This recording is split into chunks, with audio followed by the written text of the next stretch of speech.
20절부터 26절까지의 말씀입니다. 찾으셨으면 우리 한 목소리로 20절부터 26절까지 읽습니다. 시작. 명절에 예배하러 올라온 사람 중에 헬라인 몇이 있는데 그들이 갈릴리 벳세다 사람 빌립에게 가서 청하여 이르되 선생이여 우리가 예수를 배웁고자 하나이다 하니 빌립이 안드레에게 가서 말하고 안드레와 빌립이 예수께 가서 여쭈니 예수께서 대답하여 이르시되 인자가 영광을 얻을 때가 왔도다. 내가 진실로 진실로 너희에게 이르노니 한 알의 밀이 땅에 떨어져 죽지 아니하면 한 알 그대로 있고 죽으면 많은 열매를 맺느니라. 자기의 생명을 사랑하는 자는 잃어버릴 것이요 이 세상에서 자기의 생명을 미워하는 자는 영생하도록 보전하리라. 사람이 나를 섬기려면 나를 따르라. 나 있는 곳에 나를 섬기는 자도 거기 있으리니 사람이 나를 섬기면 내 아버지께서 그를 귀히 여기시리라. 아멘, 아멘. 이 시간에 시온 성가대에서 하나님께 찬양으로 영광 올려드리겠습니다.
아멘, 아멘,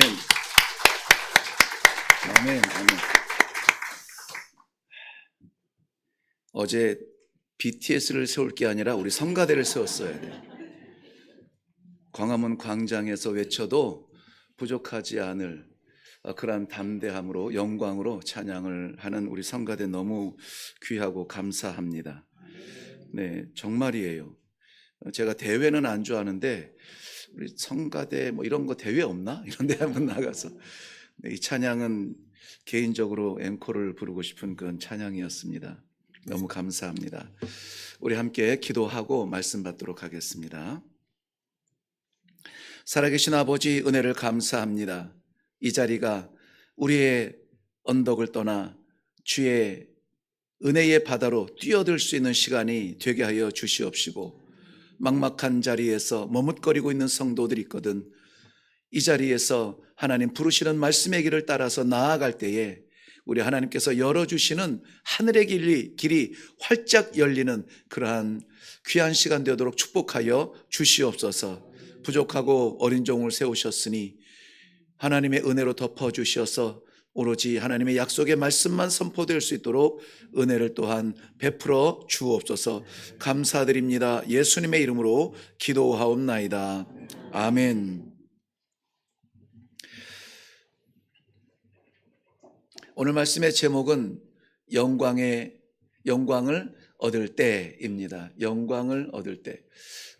중요한 단어가 감춰져 있는데요. 영광, 우리가 생각하는 영광인가? 얻는다는 것은 무엇을 말하는가?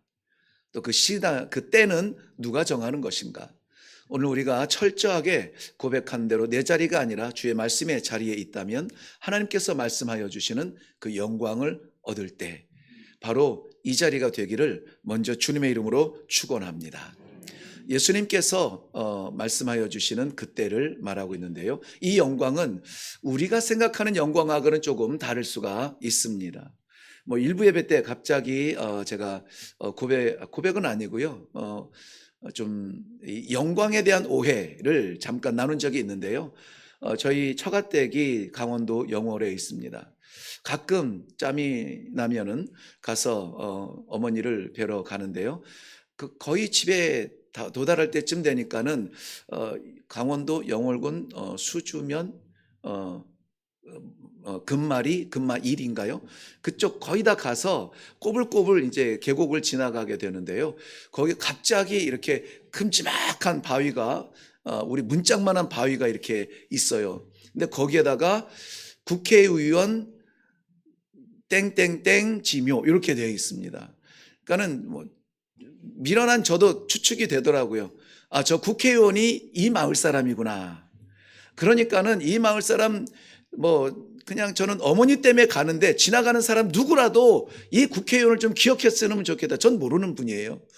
그래서 마을의 자랑인가 보다. 이 마을이 이 국회의원을 배출한 마을이요. 이런 의미로 그렇게 되겠죠. 그래서 그 큰 바위에다가 그거를 새겼어요. 무엇이라고. 그러면서 저는 이제 지나가죠. 그런데 그 마을로서는 자랑인 겁니다. 영광이죠. 그리고 또 하나 나눈 것이 심 누구라 그랬죠? 그 장면? 내가 누구여라 하는 친구. 송가인. 네네네. 무슨 노래 대회에서 1등을 한 친구예요. 1등을 하는 친구인데 저는 프로는 못 봤습니다만은 다른 뉴스 프로인가 아무튼 뒷자락에 조금 나오는데 그 송가인이 자란 마을이 그렇게 또 조명을 받는다는 거예요. 그런데 아니나 다를까 몇 개 프로에서 그 친구를 이제 다루는 프로들이 막 나오더라고요. 그 친구가 살았던 그 마을입니다 하면서 마을 입구를 딱 들어가는데 막 플랜카드 해가지고 아무튼 송가인, 송가인, 네네. 우리의 자랑스러운 딸 송가인 이렇게 해놓고 댕겼던 초등학교에도 붙여놓고 살고 있던 집 골목 앞에도 붙여놓고 엄마가 하는 식당이면 식당 이런 엄마인가 이모인가 제가 이런 설교 안 하는데 오해하시면은 방송 듣고 오해하시는 분은 안 되는데 아무튼 그래요. 그래서 엄마가 이모가가 식당을 하는데 그 앞에도 그렇게 옆에 벽을 붙여놨어요. 왜 붙여놨을까요? 자랑스럽다는 거예요. 우리 마을의 영광이요 하면서 그 친구를 자랑하는 거예요. 그런데 저는 뭐 노래는 잘 모릅니다만은 가끔 뉴스나 이런 매체를 통해서 그 친구의 삶의 모습을 보니까는 참 착하게 아름답게 배려하면서 선배들을 섬기면서 그렇게 살아가는 모습들이 나타나는 걸 보면서 자랑할 만하구나. 그래, 잘하고 있다. 너 잘 됐으면 좋겠다. 이렇게 은근히 응원도 하게 되더라고요. 영광은 그런 분들이 영광을 받는 것 같아요. 그 마을의 영광이고 그 지역의 영광이고 그래서 돌에도 새기고 플랜카드에도 붙여요. 그런데 그것이 과연 얼마나 갈까 하는 것입니다. 얼마나 갈까? 우리가 누리는 이 영광은 그들이 누리는 영광에 비교할 수 없는 그러한 하늘의 영광이라고 하는 사실을 오늘 우리 성도들과 함께 나누고 싶은 겁니다. 왜냐하면 이 영광이 나한테 그런 영광이 있어요? 우리는 없어요. 우리 하나님께서 그리스도를 통하여서 우리에게 허락하여 주신 부어주신 영광이 바로 하늘의 영광이라고 하는 사실입니다. 오늘 우리 그리스도를 통하여서 얻게 되는 영광은 어떤 영광일까요? 예수님이 그 자신의 영광을 이것이 내 영광의 때다라고 외치는 그러한 확신에 찬 그러한 목소리가 있습니다. 오늘 본문 말씀은 영광의 때, 영광을 얻을 때가 누구의 영광이냐면 예수님 자신이에요. 그래서 인자의 영광을 얻을 때가 되었노라 이렇게 말하잖아요. 그러니까는 인자라고 하는 것은 예수 그리스도를 말합니다. 예수 그리스도가 하나님이시며 하나님의 아들이시지만은 이 땅에 성육신하시어서 이 땅에 우리 육신의 몸을 입고 오셨을 때에 이 인자, 바로 이 사람이 구세주고 기다리던 메시아고 하나님의 아들이십니다 라고 하는 것을 글로 남겨야 되는데 기록할 것이 없어 인자라고 구약에서부터 말씀하고 있는데요. 그 인자가 오신 이유가 뭐라고요? 이 영광의 때를, 영광을 얻을 때를 위하여서 왔다는 것이에요. 이것은 예수님이 만들어가는 때는 아닙니다. 차곡차곡 이렇게 해서 저렇게 해서 만들어가는 것이 아니라 예수님도 드디어 그때가 왔구나라고 말씀하시는 거예요. 우리의 이 믿음의 성장과 이 성장의 그 끝을, 종점도 우리가 만들어가는 거 아니에요. 내가 뭔가를 해서 거룩해지는 것이 아니라 내가 애를 써서 거룩함을 누리는 것이 아니라 하나님께서 예비하신 그 은혜의 순간이 있어요. 예비하신 거룩의 순간이 있다는 거예요. 이것은 내가 이루는 것이 아니라 우리 하나님께서 우리에게 주시는 거고 예수 그리스도를 통하여서 나타나는 거라고요. 성도들이 살아가면서 신앙생활하면서 가장 입에 붙여야 되는 말이 뭐라고 제가 늘 고백을 하는데요. 무슨 일을 할지라도, 무슨 일로 영광스러운 일을 할지라도 사람들이 박수를 치면서 참 잘했어요, 너무 멋있어요, 나도 그렇게 하고 싶어요, 어떻게 하면 그렇게 할 수 있어요 라고 하면서 복음의 일이든 섬기는 일이든 주의 일이든 교회 일이든 바깥 일이든 이 모든 일을 다 하고 나서 우리가 해야 될 말은 뭐라고 합니까? 나는 그저 부족한 종입니다. 종입니다. 그리고 나서 뭐라고 합니까? 내가 아니라 그리스도이십니다. 내가 아니라 하나님이 하셨습니다. 내가 아니라 하나님이십니다. 내가 아니라 하나님이 세우셨습니다. 하나님이 하게 하십니다. 하나님이 거두십니다. 하나님이 나를 쓰셨습니다. 이것이 감사요, 이것이 영광이 되어야 비로소 우리는 성도의 마음을 품게 되는 것입니다. 내가 이래봬도 해온 게 어딘데, 몇 년을 섬겼는데 내가 뭔데 라고 말하는 순간부터 하나님의 영광의 자리는 가리워지게 되는 거예요. 없는 게 아니에요. 영광이 부어졌어요. 가리워진다니까요. 가리워져요. 얼마나 안타깝습니까? 그런데 오늘 우리 주님께서 보여주신 영광의 때가 참 이상할 때 시작이 되어져요. 예수님께서 이제 마지막 십자가를 바라보시면서 나아가는데 헬라인 몇 사람이 예수님을 찾아왔다고 합니다. 그 제자들 가운데 빌립에게 나아가서 선생님이여, 우리가 예수님을 만나기를 원합니다. 빌립은 안드레에게 가서 말합니다. 이 사람들이 와서 예수님을 만나겠다고 하는데 어떻게 하면 좋습니까? 그랬더니 빌립과 안드레가 예수님 앞에 나아가서 말하니까는 예수님이 뭐라고 대답하신다고요? 인자가 영광을 얻을 때가 되었다라고 말하는 거예요. 헬라인이 예수님을 뵙자고 했는데 인자가 영광을 얻을 때가 됐다는 거예요. 왜 그렇습니까? 예수님께서 생각하시는 영광은 어떤 영광이길래 그렇습니까? 예수님께서는 헬라인은 당시에 뭐 이전에도 그랬지만은 복음의 밖에 있는 사람이에요. 복음의 영역 밖에 있는 사람입니다.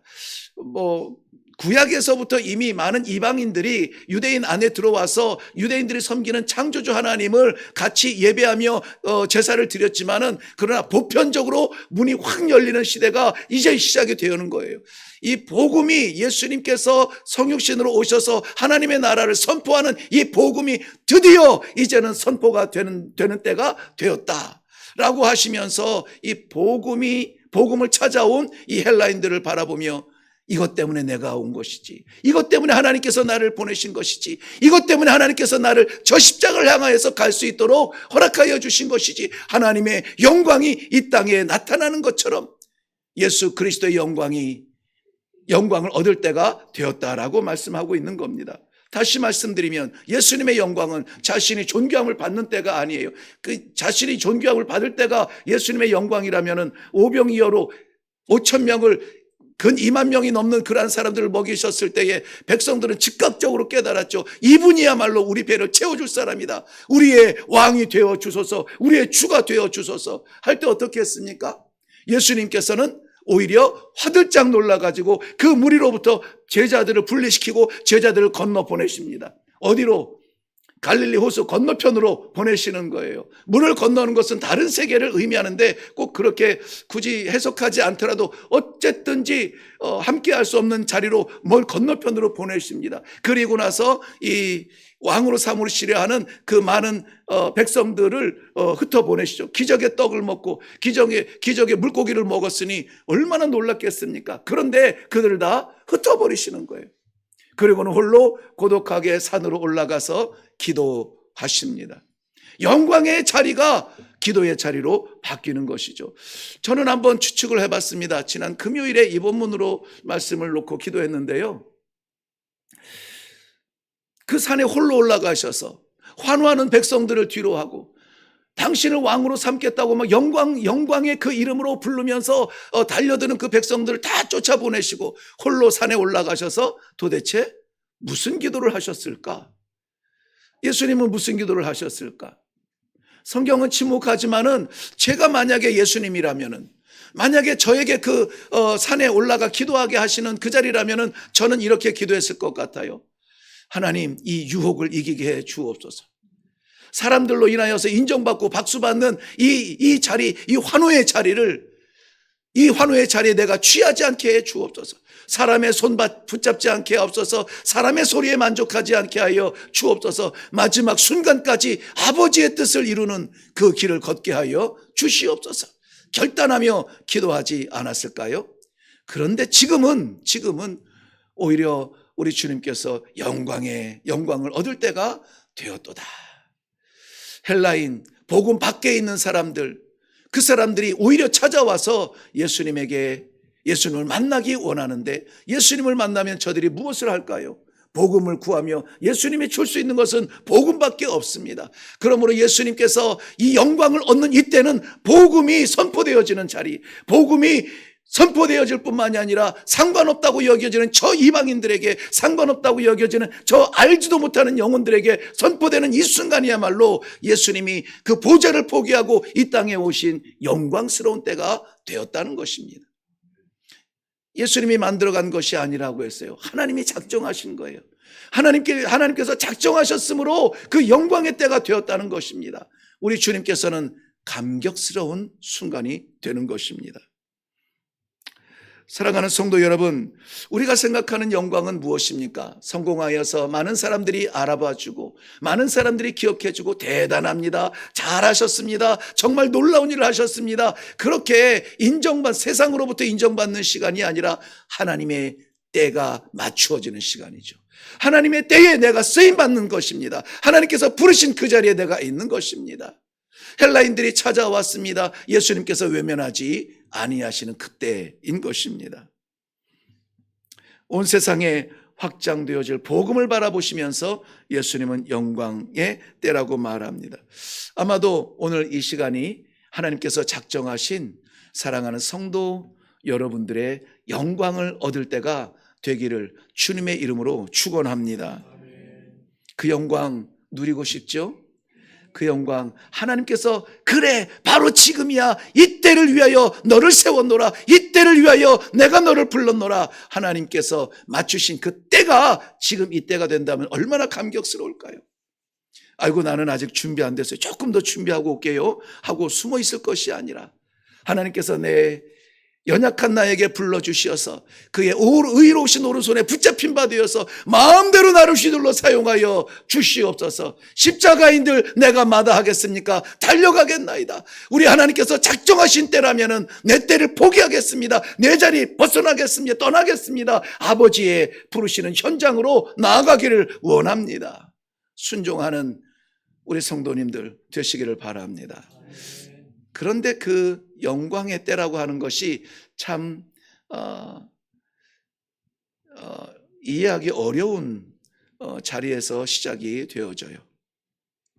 24절 말씀에 보면 내가 진실로 진실로 너희에게 이르노니 한 알의 밀이 땅에 떨어져 죽지 아니하면 한 알 그대로 있고 죽으면 많은 열매를 맺느니라. 우리가 보통 이 본문 말씀을 기억할 때에 이게 그 부분이구나 하고, 한 알의 밀이 땅에 떨어져 죽으면 많은 열매를 맺고 죽지 아니하면은 뭐라고 하죠? 뭐라고 되어 있죠? 죽지 아니하면 한 알 그대로 있고 죽으면 많은 열매를 맺느니라. 이것만 생각을 해요. 이것만 생각을 합니다. 그런데 우리 주님께서는 그 자리, 떨어져 죽는 그 자리, 죽음의 자리, 그 자리가 무슨 자리라고? 영광의 자리라는 거예요. 영광의 자리. 영광은 이런 자리에서 시작을 합니다. 세상에서도 이 몇 년 만에 열리는 올림픽이나 월드컵이나 막 이런, 월드컵도 메달을 주나요? 어떤 올림픽에 금메달 그 순간에 몇 초, 0.001초를 따지면서 그것 때문에 승부가 나는 그 순간을 위하여서 죽어라 하고 그렇게 해서 정말 훈련하고 연습하고 마지막에 전력을 다하여서 기록을 세우고, 그래서 몇 초짜리 때문에 그 애를 쓰지 않습니까? 그리고 메달 하나 따고는 그게 영광이잖아요. 우리 주님께서 생각하시는 그 영광도 그리 다르지 않다는 거예요. 오히려 하늘의 영광인데 우리가 죽지 아니한다? 우리가 수고하지 아니한다? 땀 흘리지 아니한다? 이것은 심각한 오해입니다. 내가 죽어지는 자리가 되어야 돼요. 내가 사라지는 자리가 되어져야 됩니다. 내가 포기되어지는 자리, 무언가를 하나님께서 세우신 그 뜻을 이루기 위하여서 내가 전심전력으로 달려도 모자랄 판에 우리가 계산하고 앉아있다? 가면 좋은지 안 가는 게 좋은지 판단하고 있다? 이러한 시절에, 이러한 시간에 이미 영광이 지나가는 겁니다. 지나가요. 금메달을 목에 거는 사람들은 국가대표가 되는 것이 목적이 아니에요. 정말 어려서부터 초등학교 때부터 발차기를 하고 초등학교 때부터 이 줄넘기를 하고 이러면서 꿈을 가지고 국가대표가 된다고 하지만 국가대표가 꿈은 아니에요. 국가대표는 국가를 대표해서 국제대회에 나가서 금메달을 따는 거예요. 그러니까 국가대표가 돼서 태릉 성지촌에 입촌을 한다 할지라도 그게 목적이 아니라고, 그때부터 어떻게 합니까? 죽어라고 하는 거예요. 죽어라고 그 동료들 속에서 자기 자신을 키워가고 만들어가고 마지막 마지막 메달 향하여서 달려나가요. 고작 몇 초의 메달, 고작 4년의 메달, 그것을 위해서 그렇게 씨름한다는 것입니다. 성도가 된다는 것, 됐다고 해서 만족하면 안 돼요. 직분을 받았다고 해서 만족하면 안 돼요. 목사면 뭐하고 장로면 뭐하고 권사면 뭐합니까? 왜 세우셨는지 그때부터 씨름해야 되는 거거든요. 그제까지 바라만 보면서 목회자들은 좋겠다, 목사가 되면 이것도 하고 저것도 하고, 제가 안 하면 어떻게 되겠습니까? 목사가 됐는데도 안 하네? 이렇게 할 거 아니에요? 장로 권사가 되어서 기도하지 아니하고 말씀에 집중하지 아니하고 세상 질서 가지고 교회를 다스리고 판단한다면 어떻게 되겠습니까? 세상으로부터도 손가락질 받는데 하나님으로부터 외면받으면 어떻게 되겠습니까? 애쓰고 수고하고 땀 흘렸는데 하나님께서 마지막에 바라보실 때에 내가 너를 도무지 알지 못한다 하는 이 말씀이 두렵지 않으신가요? 저는 정말 세상에서 외면당하고 세상에서 무명이며 아무도 알아주지 아니하고 세상에서 바보 같은 삶을 산다 할지라도 마지막 그 순간을 위해서 저는 살아갑니다. 잘했다 착하고 충성된 종아, 잘했다 착하고 충성된 종아, 내가 작은 일에 충성했으니 내가 많은 것으로, 여기 많다는 것은 숫자를 개념하지 않아요. 전부예요. 전부예요. 많은 것으로 너에게 맡기리라. 저는 그 마지막 순간에 영광을 위해서 지금도 믿음의 근력을 다스립니다. 지금도 믿음의 길을 걸어가려고 합니다. 지금도 세상에 어떠함에 기죽지 아니하고 믿음의 담력으로 나아가기를 원하는 것입니다. 이 시대에 함께 만나게 하셔서 이 길을 걷게 하신 우리 사랑하는 성도들도 같이 가기를 원하여서 같이 밀어붙이는 거예요. 우리 국가대표 선수촌에 입촌하는 심정으로, 우리 일회교회에 입촌하는 심정으로 지금부터 내 길이 아니라 이 길을 가는 겁니다. 내 원함이 아니라 주의 뜻을 이루기 원합니다. 내 존재가 아니라 우리 아버지의 십자가가 나타나기를 원합니다. 그 길을 가는 거예요. 그러면은 우리는 죽도록 고생하고 우리는 힘들지라도 마지막 한계까지 갈지라도 하나님의 영광의 빛이 찬란하게 빛나는 그러한 교회가 되고 그러한 빛이 비춰주는 성도의 삶이 되지 않겠습니까? 찾아가지 않아도 돼요. 하나님께서 비춰주시는 빛이에요. 고린도전서 15장 36절 말씀에는 내가 뿌리는 씨가 죽지 않으면 살아나지 못하리라. 이상한 질서입니다. 죽어야 살아난다는 겁니다. 죽어야 살아난대요. 교회에서 신앙생활하는 성도들 가운데에서 내려라 하면서 모든 것이 내 기준의 판단이 되어지지 않기를 바랍니다. 그게 은혜의 바다에 뛰어드는 첫 번째 리액션이 뭐냐? 나를 내려놓는 거예요. 내가 하고 싶은 일 찾지 않는 겁니다. 내가 할 수 있는 일 찾는 거 아닙니다. 그저 하나님 앞에 내어드리는 겁니다. 죽었다 하고 내어드리면 하나님께서 붙잡고 살리시고 그걸 사용하여 주시는 것입니다. 내가 하고 싶은 일이 아니라 우리 하나님 기뻐하시는 일을 하셔야죠. 내가 할 수 있는 가능성의 일이 아니라 나는 못하지만 우리 하나님께서 하실 수 있는, 우리 하나님께서 맡기시는 일을 해야죠. 그래서 이 일을 하고 난 뒤에 내가 했다 말하지 아니하고 주님께서 하셨습니다. 하나님이 하셨습니다. 제가 하루에도 정말 의지적으로 빼놓지 않고 스스로 고백하는 것이 내가 아니라 주님이십니다. Not I, but Christ. 내 목회를 하지 않게 해주세요. 우리 주님 기뻐하시는 목회를 해주세요.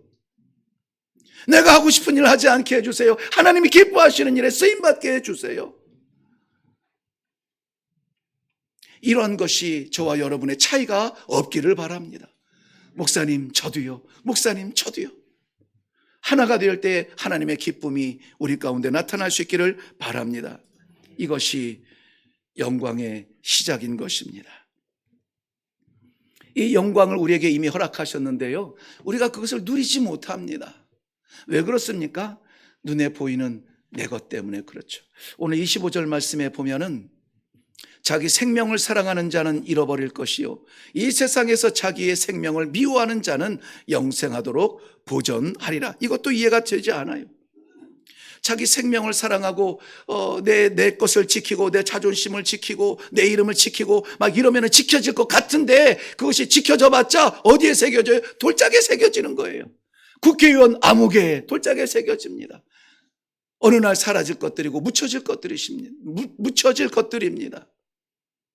우리가 이 세상에 이름이 남는다 하여도 세대가 지나면 다 잊혀집니다. 제가 목회자 중에서 가장 존경하는, 어쩌면 유일하게 존경하는 그러한 목회자 저희 아버님이세요. 아버지이기 때문에 존경하는 것은 아니에요. 제가 목회자로서 목회자를 봤을 때에 이런 분이 없다는 것이죠. 자신을 철저하게 던져버리고 제가 아버님에게 배운 그 아버지의 호칭은 머슴이었습니다. 머슴, 왕의 머슴, 주의 머슴, 주님이 머슴이 여기 있습니다. 이놈이 여기 있습니다. 이 죄인이 여기 있습니다. 이 벌레 같은 종이 여기 있습니다. 머슴이래요. 나는 머슴인 줄 알았어요. 그런데 그 머슴이 하나님께서 쓰시는 머슴이니 얼마나 영광입니까?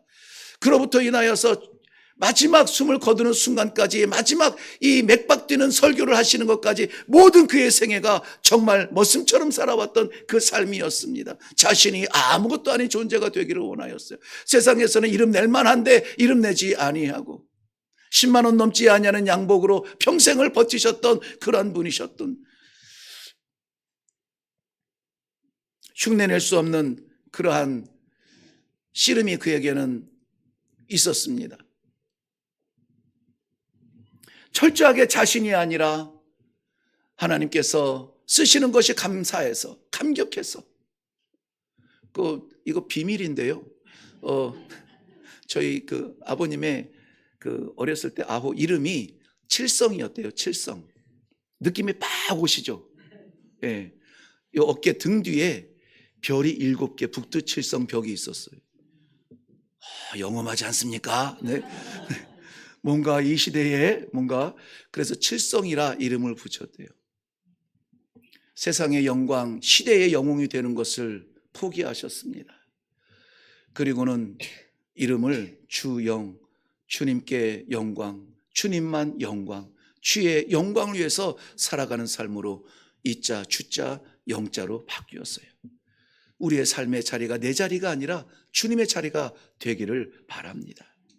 죽음의 자리라고요? 달게 가세요. 생명으로 거듭납니다. 주님께서 이 골고다의 십자가를 모르시는 바가 아니에요. 그 십자가가 자신의 얼마나 비참한 자리인지도 압니다. 죽음의 자리인지도 알아요. 다 빼앗기고 마지막에는 속옷까지 빼앗겨서 그야말로 속옷도 제비 뽑히는 그러한 추한 자리에 던져질 것을 아세요. 아시는데 그러지 아니하면은 하나님의 영광을 거둘 수가 없기 때문에 누군가 가야 된다면 주님 제가 여기 있습니다. 아버지 제가 여기 있습니다. 그러니까는 뭘로 변합니까? 십자가, 수치스러운 지옥의 그 세상의 가장 잔인한 사형의 형틀이 뭘로 바뀝니까? 구원의 상징으로 바뀌잖아요. 아버지의 영광의 자리로 바뀌잖아요. 우리 주님이 자기 자신의 십자가, 자신의 생명을 조금이라도 아꼈다면은 우리는 이 자리에 있을 수가 없습니다. 여전히 우리는 계곡에 들어가서 바위돌 안에 촛불 켜놓고 뭔가에 빌어대겠죠. 눈에 보이는 형상에 그것에 빼앗겨서 우리가 평생을 보내겠죠. 그런데 예수님 십자가를 통하여서 그 죽음과 떨어짐과 추락하는 것에 대하여서 우리가 믿음을 가지고 나아가는 성도가 되었으니 얼마나 감사하지 않을 수가 없습니까? 있습니까? 마태복음 16장 25절 말씀에는 누구든지 자기의 생명을 구원하고자 하면은 잃을 것이라고 말씀했다고 했습니다. 내 삶을 지키고 싶어서 두려운 것은 하지 않고 염려되는 것은 벗어나고 괴로운 것은 숨어있는 그러한 사람이 성도가 아니라 예수님께서 말씀하시는 것처럼 내 손에 놓아야 아버지가 잡아주시고 내 자리 떠나야 아버지의 은혜의 자리에 들어가는 것이고 내가 포기해야 우리 하나님께서 잡으시는 것이고 그러한 영적 질서가 새로워지는 놀라운 이 아침이 되기를 주님의 이름으로 축복합니다. 가장 작아도 가장 빛나게, 가장 미련해도 가장 빛나게, 가장 연약해도 가장 빛나게 쓰실 수 있는 이는 내가 아니라 우리 하나님이시라는 사실을 믿으시기를 바랍니다. 자기 자신을 내려 놓았기 때문에 심지어는 저희가 이번에 라오스에 다녀오면서 놀라운 변화가 있습니다. 이 변화는 긍정적 변화요. 하나님의 은혜의 결과, 열매들을 맛보게 되는 것이에요. 무엇이냐면은 선교지를 가본 적이 없는 분들이 이번에 좀 간 게 축복인 것입니다. 평생 한 번도 안 가보신 분이 90평생이에요. 90평생. 평생이라니까는 뭐 한 20, 30평생에 90평생 선교지를 한 번도 안 가보고 권사가 되신 분이 아버지 나 이번엔 가고 싶어요. 이번엔 꼭 가고 싶어요. 1년 동안을 기도합니다. 1년 동안을. 작년에 결정을 했기 때문에 1년 동안을 기도하고 기어이라도 이번 선교 여정에 함께 동참을 하고 또 그 곁에서 어르신들을 또 돌보는 분이 정말 나는 건강하고 막 이런 힘이 넘쳐서 그 일을 하는 줄 알았어요. 본인도 무릎에 관절에 이상 신호가 와가지고요. 제대로 걷지도 못해요. 걷는 거 보면은 삐딱삐딱 하면서 걸어요. 그런데 이 선교지에 못 갈까봐 1년을 그분도 놓고 기도합니다. 1년 전서부터 가게 해주세요. 가게 해주세요. 마지막 내 무릎에 건강이 허락되어진다면 선교지에서 쓰고 싶어요. 그런데 가서 혼자 그냥 유지되는 건강이 아니에요. 어르신들을 양팔에 끼고 자기의 모든 궁금증과 모든 기대를 다 포기합니다. 저기에 낯설잖아요. 라오스라고 하는 곳을 여러분 가본 사람이 있습니까? 없으시죠? 애들 말대로 메롱인데요. 이번에 우리는 여행지가 아니라 선교지로 갔다는 거예요. 선교지로. 선교지로 가서 그들의 삶의 모습을 보니까 신기한 게 많습니다. 희한한 게 많아요. 저건 뭐지? 저건 뭐지? 궁금한 게 많아요. 그래도 마음은 궁금한데 가볼 수가 없어요. 가본 적이 없어요. 왜? 어르신들을 양팔에 끼고 가야 되니까. 가고 싶은데, 저기 가고 싶은데 어르신들이 아이고 힘들다. 그러면 자기도 멈춰 있어야 되는 거예요. 그러한 섬김을 통하여서 이번 이 선교지 라오스의 정탐이 완전히 이루어졌고, 그러니까는 이러한 기도의 응원을 받으니까 선교사가 딴 생각 못합니다. 못해요.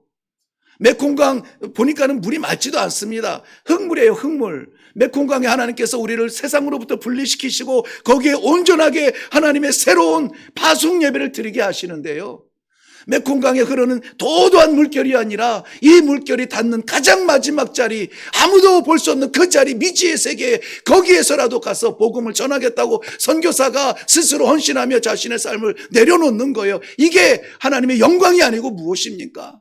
사람들은 다 인정받으며, 사람들은 다 유명해지며, 세상에 그 모든 것이 다 준비되어져 있는 그러한 도시에서 그러한 사역을 감당하고 싶죠. 그런데 아니에요. 무명일지라도, 아무도 알아주지 못한다 할지라도 복음이 없는 그곳으로 가겠습니다. 주의 백성 있는 그곳으로 가겠습니다. 답답하여 그 영혼이 통곡하는 그 자리에 가겠습니다 하면서 스스로 선포하고 물길 닿는 끝자리에 가겠다는 거예요. 그러니 그 자리에 있는 사람들이 어찌 감사하지 않을 수가 있겠으며, 어찌 통곡하지 않을 수가 있겠으며, 어떤 분은 그 전까지도 정말 껄껄한 관계가 있었대요. 선교사님하고 이 성격도 안 맞고 성향도 안 맞고, 그래서 이거 따끈따끈한 간증이에요. 네. 그래서 사실은 우리 선교사님이 우리 교회에서 부교육자로 있을 때도 이런저런 모양으로 부닥치는 일도 있었고요.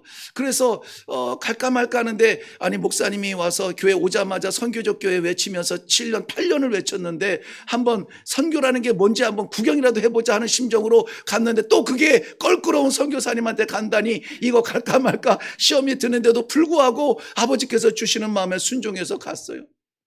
여러분, 이 사람이 생각할 수 없는 일들이에요. 낯선 곳에 가서 이 건강이 참 그런데요. 이런저런 것도 이렇게 좀 아주 철저하게 이렇게 지켜야만 건강을 유지할 수 있는 그런 분이에요. 그런데 그 땅에 가서 정말 감사하게 그냥 계속 감사해요. 감사하고 결국은 그 껄끄러웠던 선교사님을 끌어안으면서 이랬다는 거잖아요. 이거 오늘 안 계셔서 제가 말씀드리기가 뭐한데요. 끌어안으면서 그랬대요. 내가 한 살이라도 많으니 누나처럼 생각하세요. 이랬다는 거예요. 누이처럼 생각하세요. 믿음의 누나가 생기고 믿음의 동생이 선교사가 된 거예요. 이런 역사들은 내 자리 떠나지 않으면 맛볼 수 없는 은혜의 자리입니다. 내가 나를 고집했다면 맛볼 수 없는 하나님의 능력이에요.